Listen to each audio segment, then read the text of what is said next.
আসসালামু আলাইকুম রহমতুল্লাহ। মদিনাতুল মুনাওয়ারা, মসজিদ নববী, রওদাতুম মিন রিয়াজুল জান্নাহ। আল্লাহ তাআলা অসংখ্য শুকর, আমরা রিয়াজুল জান্নাহর একদম মধ্যমণি কলিজার অংশ।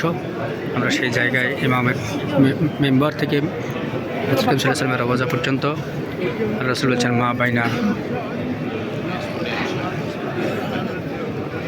বাইনা বুয়ুতি মিম্বারি রওদাতুম মিন রিয়াজিল জান্নাহ।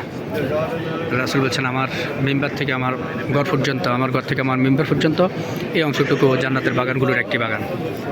আলহামদুলিল্লাহ আমরা সেই বাগানে এসেছি, রাসূল সাল্লাল্লাহু আলাইহি ওয়াসাল্লামের রওজার পাশেই। সেখানে আমরা মাগরিবের নামাজ পড়ে এসেছি। আমরা এখন ইশারার নামাজের জন্য প্রস্তুতি নিচ্ছি। আমরা এখানে ইশারার নামাজ পড়বো ইনশাআল্লাহ আজিজ। আসসালাতু ওয়াসসালামু আলাইকা ইয়া রাসূলুল্লাহ, আল্লাহুম্মা সাল্লি আলা সাইয়্যিদিনা মুহাম্মদ ওয়া আলিহি ওয়া আসহাবিহি ওয়া সাল্লাম।